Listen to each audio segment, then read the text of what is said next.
지난 몇 년 동안 그 수요 예배 때마다 우리 신앙인들이 알아야 되는 성경 인물, 지명, 또 여성들, 또 기독교 역사 이런 것들에 대해서 살펴보았습니다. 그리고 이제 얼마 남지 않았지만 그 북이스라엘 왕들과 남유다의 왕들을 살피면서 하나님을 섬기지 않고 멸망하게 된 이스라엘의 역사를 공부했습니다.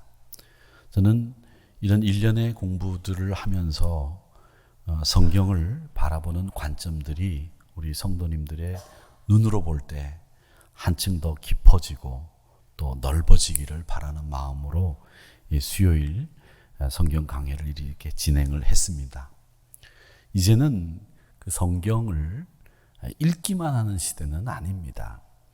아무 뜻도 모르고 말씀의 배경도 모르고 말씀이 주는 메시지가 어떤 뜻인지 정확히 파악하지 못한 채로 내 마음대로 해석을 하는 이런 성경 읽기는 이제 그만두어야 됩니다.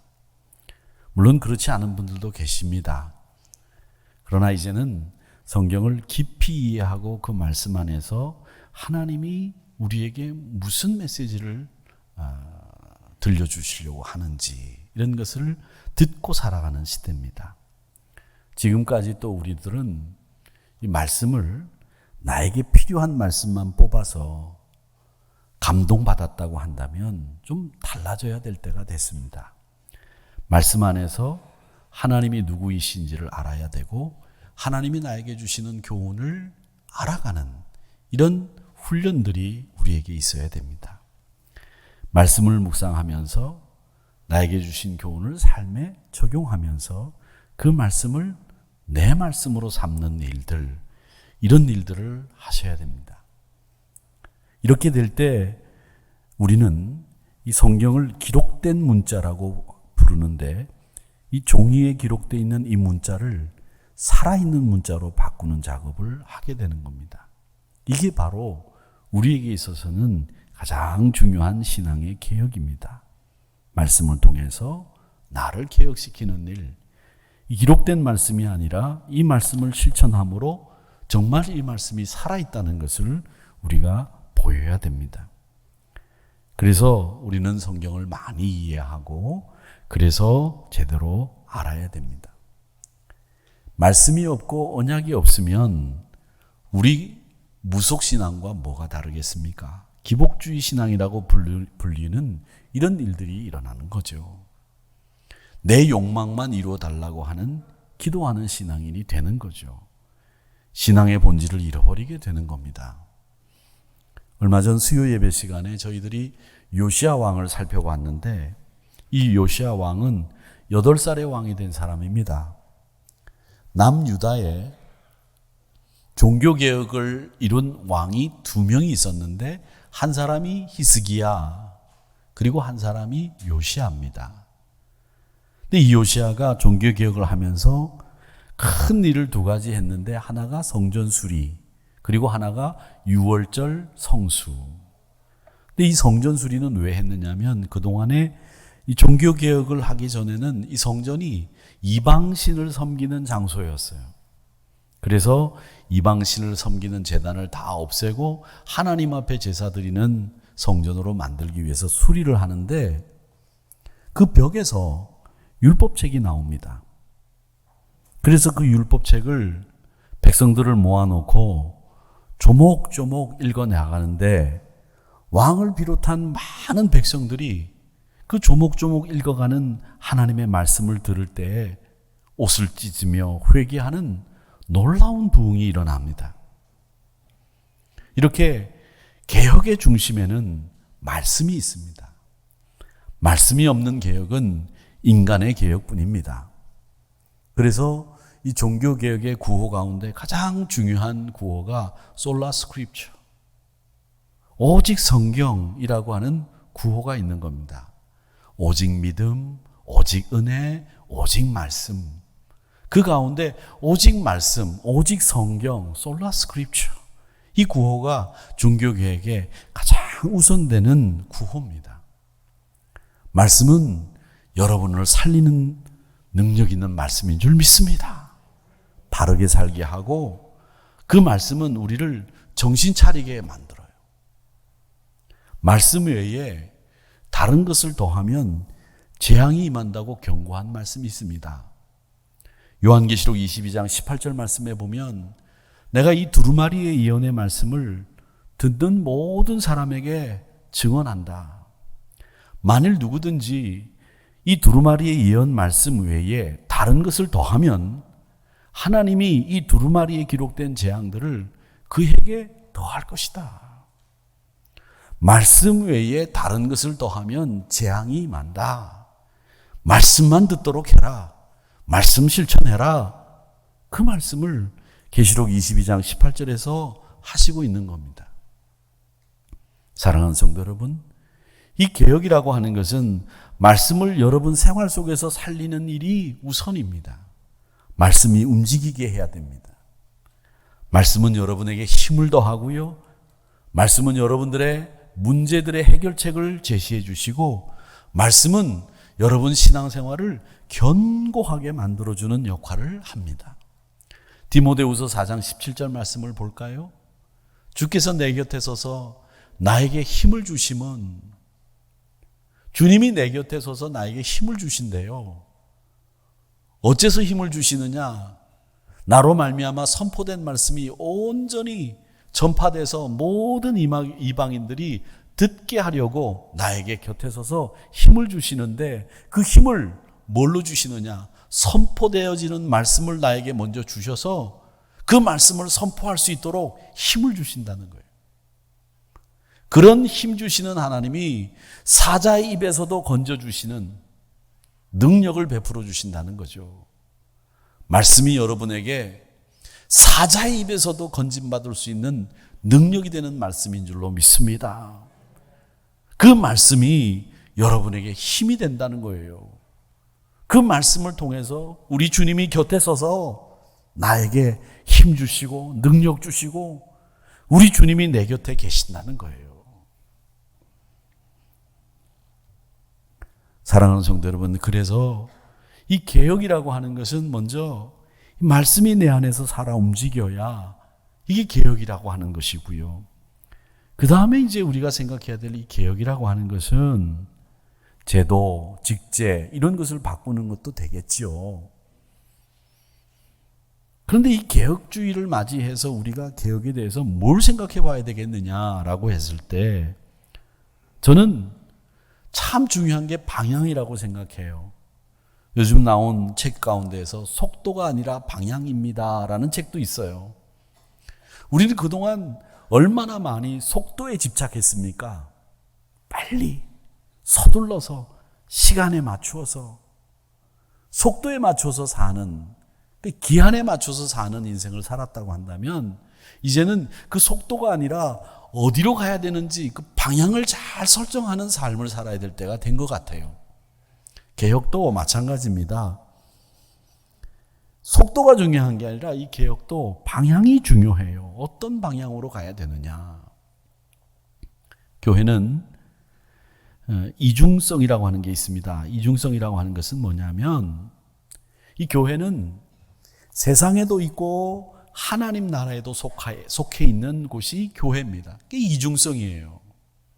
세상에서 세상과 더불어서 살아야 되는 사명도 있어요. 그런데 또 한편으로는 하나님 나라의 질서를 우리가 보여주고 하나님 나라에 속해 있는 하나님 나라의 공동체가 교회. 이 이중성이죠. 또 눈에 보이는 교회도 있습니다. 여러분들과 같이 모여 있는, 그리고 교회 건물이 있는, 눈에 보이지 않는 교회도 있어요.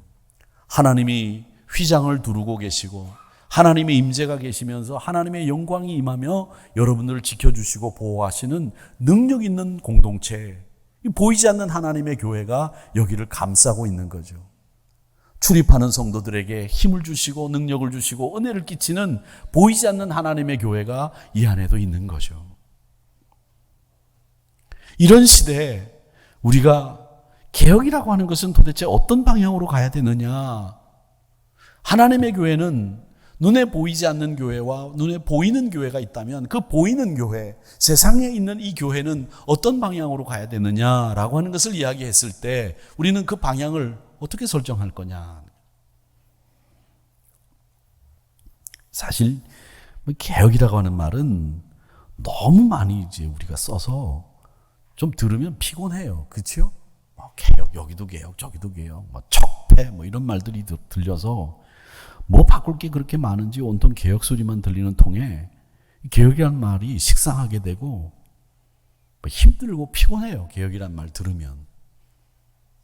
근데 사실은 이 개혁이라고 하는 방향은 바꾸고 없애고 새롭게 구성하는 개혁보다는 내 안에서 일어나야 되는 개혁이죠. 이 방향이 바로 그 안에서 일어나야 되는, 내 안에서 일어나야 되는 방향으로 설정이 돼야 됩니다. 그 방향이 내 안에서 일어나야 된다고 한다면 내 안에서 일어나야 되는 그 방향은 어떤 방향이어야 되느냐? 저는 나를 사랑하는 자리에서 다른 사람을 섬기고 나누는 자리로 이 개혁의 방향이 내 안에서 바뀌어져야 된다고 생각합니다. 물론 신앙인들이 출세해야 되고 또 기업을 운영하시는 분들은 이윤도 창출하셔야 되는데 극대화하셔야 되고 또 가족들을 위해서 기도하시는 권사님들 계신데 가족들 좀 건강했으면 좋겠어요. 저도 우리 성도님들이 건강하셨으면 좋겠어요. 아멘입니까? 건강하셨으면 좋겠다는데 아멘 안 하고 가만 계신 분들은 내내 건강할 거라는 얘기죠.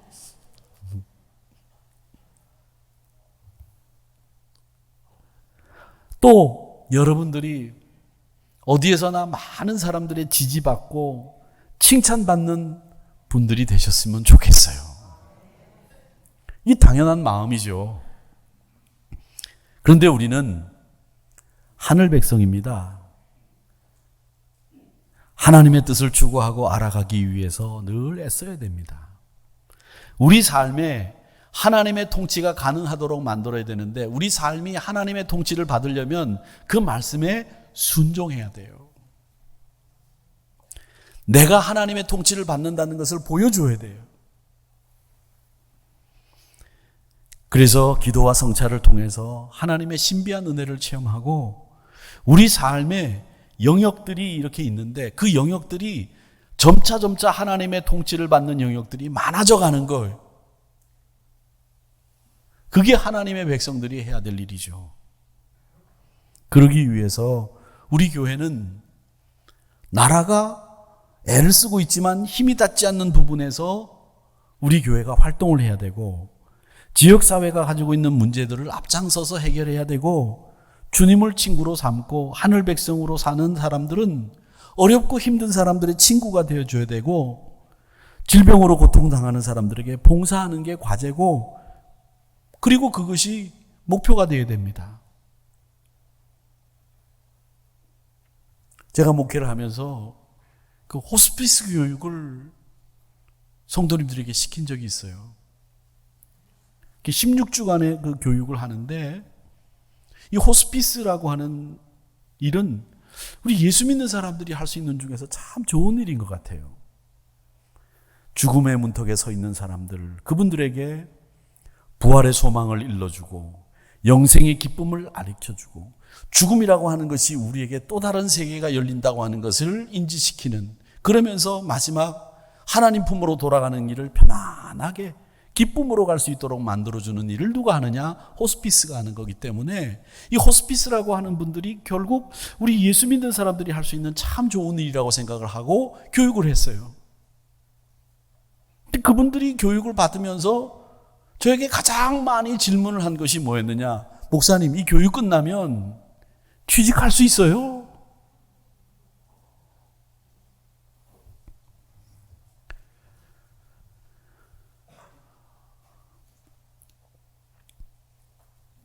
좋은 교회를 넘어서 나누는 교회로 발돋움하기 위해서는 우리 사고 체계가 바뀌어야 되는 거예요.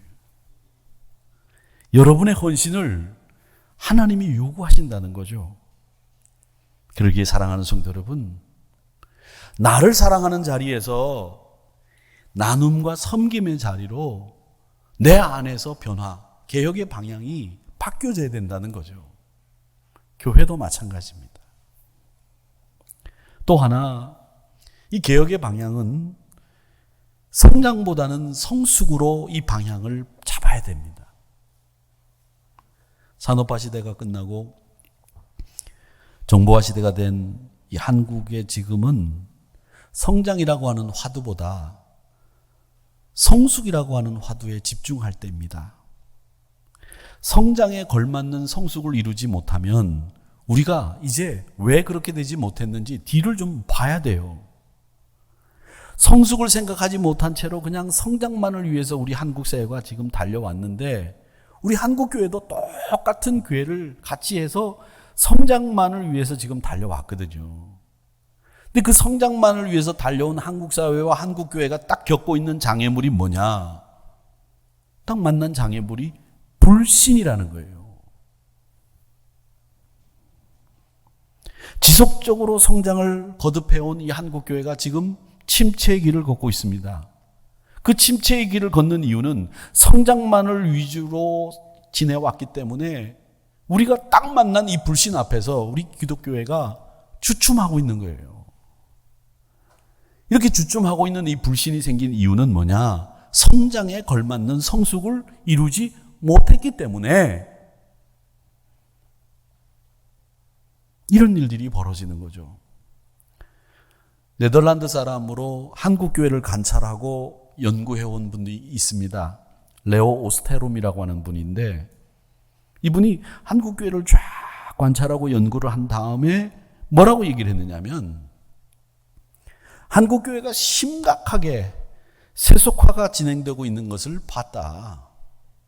한국 교회 모든 교회들이 가까운 미래에 직면하게 될 최대 이슈는 세속화다. 뭐 어려운 말을 좀 썼는데 세속화라는 말. 이 말은 심각하게 어떤 말로 쉽게 풀 수 있느냐면 이 말이에요. 한국 교회가 지금 세상과 똑같아지고 있다. 개모임 가는 거나 교회 가는 거나 동창회 가는 거나 교회 가는 거나 뭐 일반 다름없이 생각하고 있고 이 교회 가는 것이 세상의 어떤 모임에 가는 것처럼 그렇게 세속화되어 있고 세상과 똑같은 마음으로 무슨 유익을 얻으려고 찾아가고 이득을 얻으려고 찾아가는 이런 세속화되어 있는 세상과 같아지는 교회가 한국 교회다, 걱정이다 이 얘기죠. 여러분, 교회가 세상과 똑같아진다는 말이 뭡니까? 우리 사고방식이 세상 사고방식대로 이 교회 안에서도 그대로 산다는 얘기예요.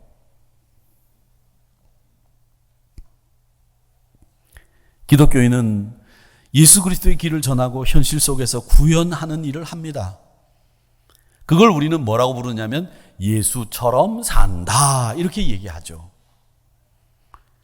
근데 그게 쉬운 일이냐면 결코 쉽지 않습니다. 정말 어려워요. 아니면 불가능할 수 있다고도 말할 수 있습니다. 그런데 그분의 삶을 이 시대에 내가 구현해내기 위해서 몸부림치는 거, 그게 제자예요. 성경 공부하고 묵상하고 감동받는 거, 이게 제자가 아니에요. 이 시대에 그리스도라고 하는 그분의 삶을 내가 내 삶으로 다시 만들어내는 일, 이게 제자고 그게 우리가 신앙한다는 거고 그게 영성이에요. 이렇게 살 때 교회가 세상처럼 가는 걸 막을 수 있고 교회를 건전하게 만들 수 있습니다. 근데 너무 많은 방법이 이 교회 안에서도 보면 세상과 똑같아지잖아요. 세상에서 하는 방법이나 교회에서 하는 방법이 뭐가 달라요? 뭐가 다릅니까?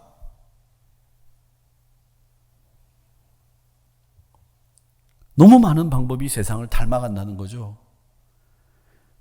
적어도 세상 흉내 내지 말고 닮아가지 말아야 되는데 예수님 흉내라도 좀 내야 되는데 그 흉내라도 좀 낼 수 있을까? 이런 생각을 해보는 겁니다. 우리가 그동안 교회들이 굉장히 많은 구호를 해마다 바꾸면서 여러분 신앙생활 하시면서 해마다 교회가 구호를 바꾸고 해마다 우리가 그 구호들을 되뇌이면서 신앙생활을 해왔는데 그 구호가 지금 우리 신앙 속에 지금 녹아있기나 합니까? 어디에 믿음이 있습니까? 어디에? 믿는다는 말은 지금 하는 분들도 별로 없는 것 같아. 우리를 돌아볼 때가 되지 않았는가, 이런 생각을 해봅니다. 여러분, 성장, 그 성장에 걸맞는 성숙함을 우리가 도모하고 추구해야 됩니다. 또 하나, 이 개혁의 방향은 이 독선에서 공동체로 가야 됩니다. 한국교회는 지금 수많은 교단이 있어요. 여러분 지금 보시는 이 교단 마크들을 보세요. 이게 우리 한국교회 중요 교단 마크입니다.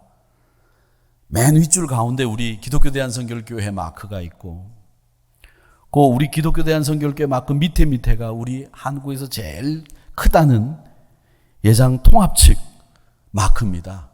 그리고 그 오른쪽이 합동 측 마크고, 그 밑으로 내려가 보면 맨 밑에 줄 왼쪽, 그게 예성 마크예요. 그 예성 마크 오른쪽이 기장, 한신 측 마크입니다. 보세요. 장로교만 우리 한국교회에 한 300개 정도 된다고 하죠.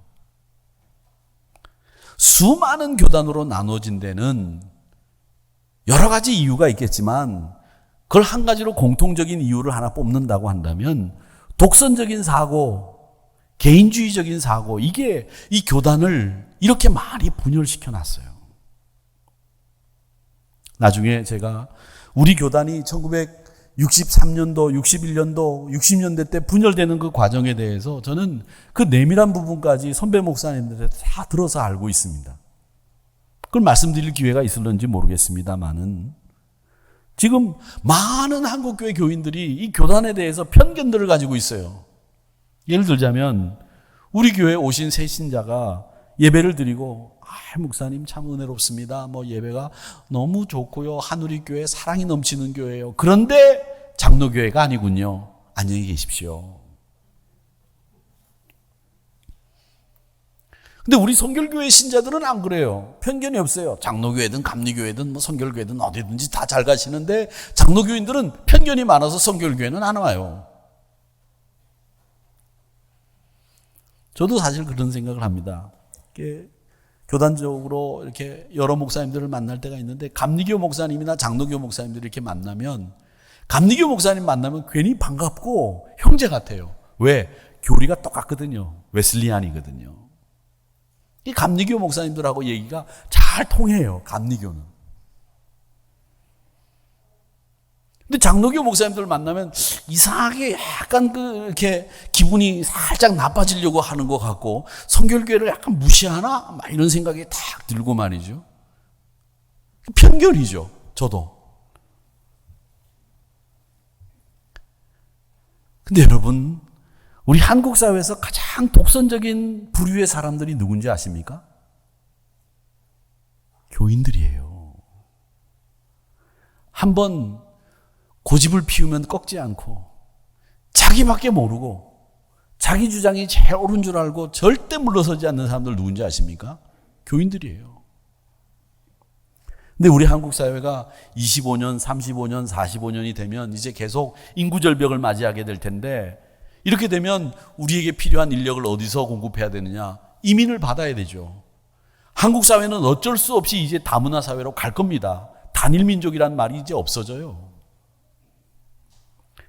그렇게 될 때 인종이 다르고 피부색이 다르고 말이 달라도 우리는 하나입니다라고 얘기할 수 있는 한국 사회의 집단이 누가 있느냐? 교회밖에 없어요. 교회 말고는 우리 한국 사람들이 가지고 있는 편견으로 그 다문화 사회로 진입했을 때 여러 가지 갈등들이 일어나게 될 텐데, 그 갈등들을 해결하는데 딱 앞장서야 되는 선봉이 누가 돼야 되느냐? 교회가 돼야 된다는 거죠. 제 말이 틀리나 보세요. 우리 교회 이름이 한우리 아닙니까? 한우리. 지역색이나 인종이나 혹은 나라에 따라서, 출신에 따라서 사람 구별하고 차별을 없애는 한우리예요. 한우리.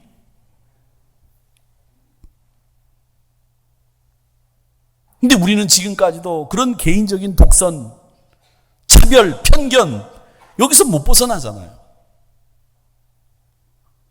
그래서 이런 차별과 편견에서 벗어나지 못하니까 이웃에 대해서 관심도 없고 지역사회에 뭘 하는지 신경 안 쓰고, 이게 교회를 도덕적으로 수준 낮게 만든 거예요. 다른 교회와 경쟁하고 권징이 사라지고, 개교회에서 교인들이 사회에서 어떤 죄를 범하든지 교회 공동체는 개입하지 않고 방관하고 관용하는 일변도로 일관되어 있는 모습들, 이게 교회를 수준 낮게 만드는 거예요. 교회 공동체가 이 하나라고 하는 의식 자체가 없는 게 문제라는 겁니다.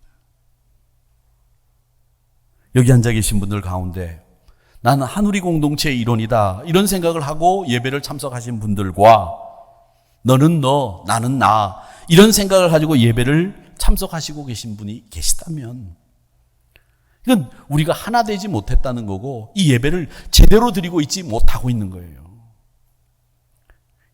이런 마음으로 예배를 드리면 우리는 심각하게 하나라고 하는 정신을 지금 훼손하고 있는 거죠. 이런 마음 때문에 교회가 분열이 되고 교단이 나누어지고 교회가 세상으로부터 소외당하고 무시당하는 거예요. 마태복음 12장 25절 말씀 보세요. 예수께서 그들의 생각을 아시고 이르시되, 그냥 말씀하신 게 아니에요. 우리 생각을 아시고 말씀하셨다는 거예요. 그럼 우리 생각이 뭐냐? 스스로 분쟁하고 동네마다 나라마다 싸우는 데 열중한 그 생각을 예수님이 아신 거예요. 사람들은 모이면 자기네들끼리 싸운다는 걸 아시고, 그래서 예수께서 그들의 생각을 아시고 이렇게 전제를 하고 말씀하시는 거예요. 그들의 생각을 아시고 이르시되, 스스로 분쟁하는 나라마다 황폐해질 것이요, 스스로 분쟁하는 동네나 집마다 서지 못할 것이요.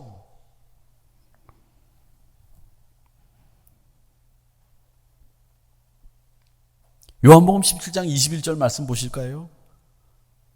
아버지여, 아버지께서 내 안에, 내가 아버지 안에 있는 것 같이 그들도 다 하나가 되어 우리 안에 있게 하사. 우리 주님의 기도예요. 하나님, 내가 하나님 안에 있고 하나님이 저 안에 계시듯이 저기 있는 성도들도 하나님과 제가 하나가 된 것처럼 우리 안에 들어오게 하셔서 하나가 되게 하셔서 제가 아버지로부터 보내심을 받은 것을 저 믿지 않는 사람들에게 알게 해주시기를 원합니다. 그 기도예요. 세상이 예수님이 그리스도인 것을 어떻게 알게 되느냐? 우리가 하나가 되어 있다는 것을 분명히 보여줄 때에 예수님이 우리를 위해서 오셨다는 것을 알게 된다는 얘기죠. 근데 우리 생각을 너무나 잘 하셨어요. 우리 주님은 우리 생각이 뭐였느냐? 스스로 분쟁하고 싸우는 일, 이게 우리의 생각이었기 때문에 마태복음 12장 25절에서 주님은 우리들의 생각을 아시고 이르시되,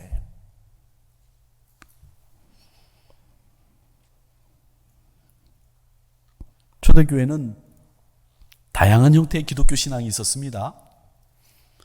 그것 때문에 초대교회가 분열되거나 나눠지지 않았어요.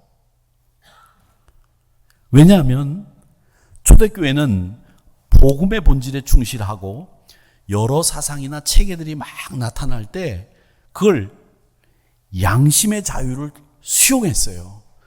그 양심의 자유를 수용했다는 말은 뭐냐면 이들이 복음을 위해서 한 말이겠다. 이들이 하나님 나라를 선포하고 그리스도의 부활을 증거하기 위해서 말한 것이다. 이걸 믿고 들어줬어요. 이게 초대교회가 가지고 있는 장점이에요.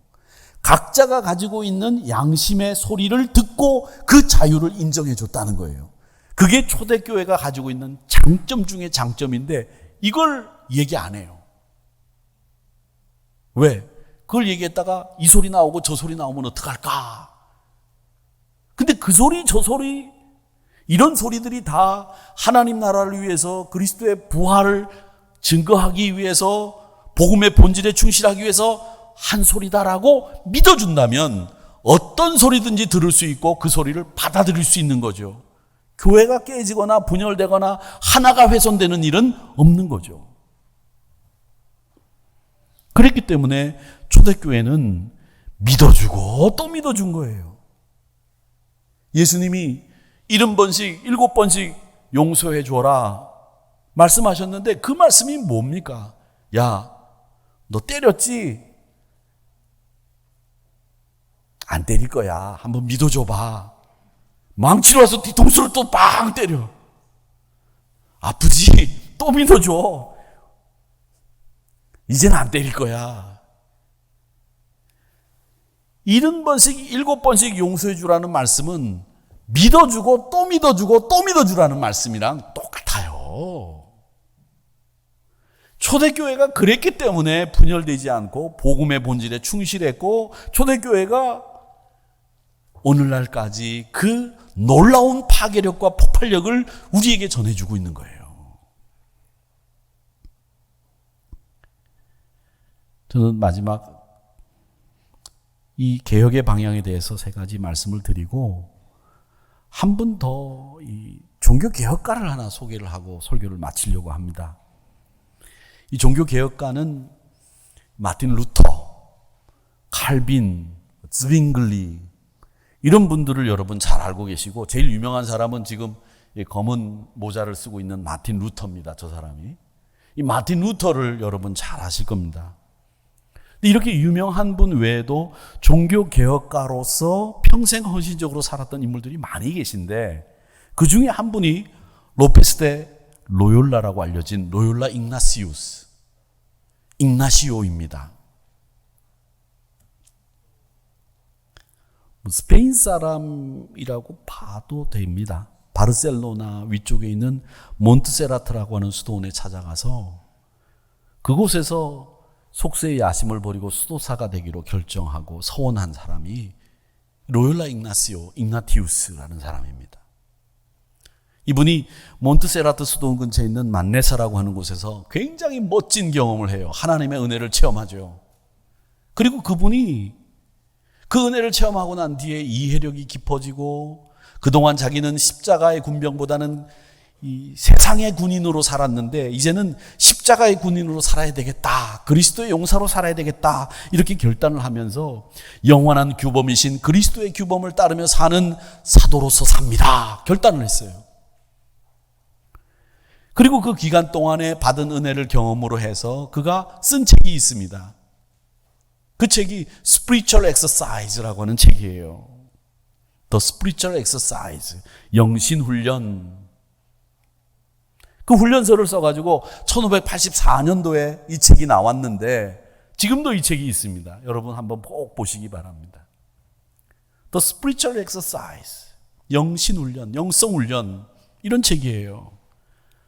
이 책에는 4주간의 리트릿, 가톨릭에서는 그걸 피정이라고 부르더라고요. 근데 요즘 우리 한국 개신교에서는 리트릿이라는 말을 많이 쓰는데 수련이라는 말이기도 하죠. 좀 떨어져서 하나님을 묵상하고 하나님과 가까이 하는 시간을 갖는 거죠. 그 리트릿을 4주간 하게 되는데 첫 주간에는 어떤 일을 하느냐 하면 내 죄를 하나님 앞에 용서받는 걸 목표로 첫 주간을 보냅니다. 그리고 두 번째 주간에는 그리스도를 따라 거듭나고 그리스도처럼 살기 위해서 결단하고 그분의 생애에 들어가는 일, 이걸 주안점을 두고 훈련받습니다. 그리고 스피리추얼 엑서사이즈 3번째 주간이 되면 그리스도의 십자가 순환을 경험하고 그 순환에 내가 동참할 것을 서원하면서 부활하신 그리스도를 통해서 위로받는 기도 훈련을 합니다. 이게 3번째 주간이에요. 그리고 마지막 4번째 주간에는 사회적으로, 심리적으로, 영성으로 다양한 상황 속에서 우리 성도들이 어떻게 살아야 되는지 이 삶을 훈련하는 상황을 배우게 되는 것이 The Spiritual Exercise라고 하는 이 책에서 4주간 리트릿하는 과정이 이 책에 소개되고 있습니다. 제가 이 로욜라 igna티우스를 여러분들에게 igna티우스 이분을 소개하는 이유는 뭐냐면 많은 종교개혁가들이 직제나 제도나 이런 것을 바꾸어서 개혁을 이룰 수 있다고 생각한 반면에 이 로요라 ignaci오는 우리 내면의 세계가 바뀌어져야 이 진짜 개혁이 일어난다고 생각했던 사람이기 때문에 여러분에게 소개하는 거예요. 자신의 부족함을 깨닫는 훈련, 그리스도와 사랑에 빠지는 훈련, 그리스도의 순환과 부활의 신비에 동참하는 훈련, 이런 것이 주를 이루는 훈련들입니다. 여러분, 우리는 너무 훈련이 안 돼 있어요. 여러분, 신앙의 훈련을 뭘 받아보셨습니까? 기도 훈련, 새벽 기도에 나오는 거, 그게 기도 훈련일 것이고요. 성경 공부하는 거, 그게 훈련이라고 생각하지, 여러분들이 극기하고 참아내고 이런 체계적인 훈련들을 얼마나 많이 받았느냐는 거죠. 개혁은 직제를 바꾸고 제도를 바꾸는 것도 필요하지만 우리 속사람을 다듬는 훈련들이 계속 지속되어야 개혁이 되는 거예요. 생각나는 대로 말하고 세상적인 가치관으로 말하고, 그게 교회 안에서는 많은 성도들에게 스트레스가 되는 거예요. 적어도 그리스도의 십자가의 군인으로 살려고 한다면 군사훈련을 받아야 군인이 되듯이 우리들도 이런 영신훈련, 또 스피리추얼 엑서사이즈가 필요하다는 거죠. 이게 개혁의 가장 중요한 방향인 거예요. 그분은 이 내적 변화, 개혁에 대해서 남다른 시각을 가지고 있었기 때문에 여러분에게 소개를 하는 겁니다. 그러니까 저는 이분을 통해서 제가 여러분들에게 이 개혁의 방향을 저는 두 마디로 생각을 한다면, 두 마디로 정리를 한다면, 하나는 우리 안에 있는 양심을 되살려내는 일, 그리고 우리 안에 하나님께로부터 받은 소명을 확신하는 일, 이 두 가지가 분명하게 살아난다면 이게 여러분 개혁이 일어날 수 있는 동력이요 불씨라고 생각합니다. 그렇습니다. 내 안의 양심을 되살려내고 하나님이 주신 소명을 내가 확신하고 살아갈 때 놀라운 파워가, 폭발력이, 다이너마이트 같은 이런 능력이 우리 안에 생길 줄로 믿습니다. 그의 말대로 리포마티오, 종교개혁이에요. 오늘 로마서 12장 2절에서 사도 바울은 로마교회 성도들에게 뭐라고 얘기합니까? 너희는 이 세대를 본받지 말고, 너희는 세상과 같게 되지 말고, 오스테롬이 얘기했듯이 한국교회가 지금 직면하고 있는 최대 이슈, 세속화, 세상과 똑같이 생각하는 그 세속화, 그걸 벌써 바울 사도는 알고 계셨던 거예요.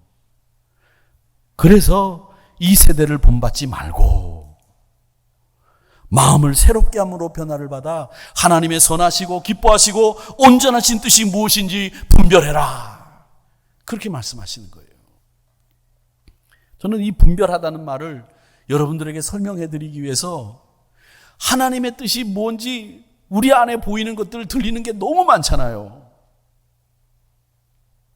아침에 일어나면 여러분 커피 좋아하시는 분들은 커피콩을 착 갈아가지고서 머신에다 탁 넣어가지고 뜨거운 물을 쫙 부으면 멋진 향기가 나는 맛있는 커피가 쫙 이렇게 떨어집니다. 그렇죠? 그거 한 잔을 쫙 마시면서 음악을 들으면 기분이 정말 좋아요. 오늘 아침에도 그렇게 하신 분들 계실 거예요. 좋습니다. 그리고 신문을 쫙 봅니다. 신경질이 확 올라옵니다.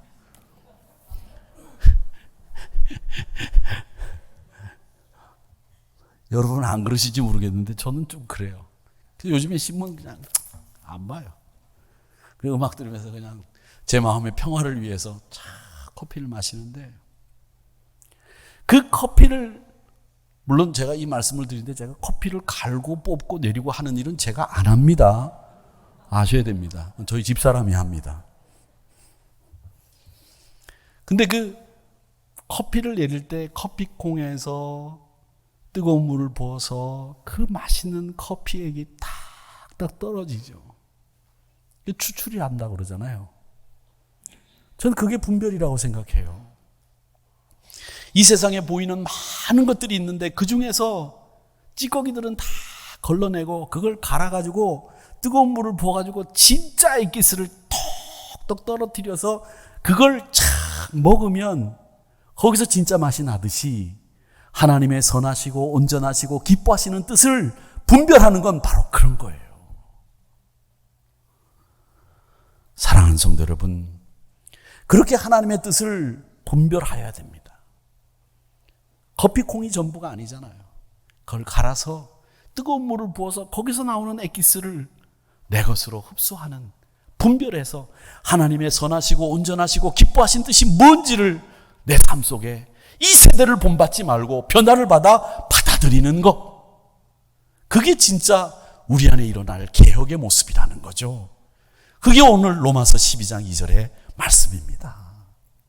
사랑하는 성도 여러분, 나를 변화시키는 이런 스피리추얼 엑서사이즈를 통해서 더욱 하나님을 깊이 알아가시고 또 하나님의 뜻을 실천하면서 살아가는 여러분들이 되시기를 주의 이름으로 축원합니다. 종교개혁주의를 맞이해서 우리 신앙을 다시 한번 점검하고 더 성숙한 신앙으로 개혁되는 저와 여러분이 되기를 주의 이름으로 축원합니다.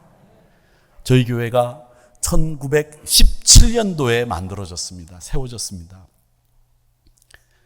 그 전 400년 전에 종교개혁이 일어나서 저희 교회가 100주년을 맞이할 때가 종교개혁 500주년이었어요.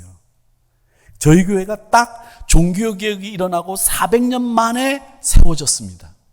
그리고 100주년을 우리가 맞이할 때 종교개혁 500주년이었습니다. 이제 종교개혁 600주년이 되는 해에 우리 교회가 200주년이 됩니다. 그때 꼭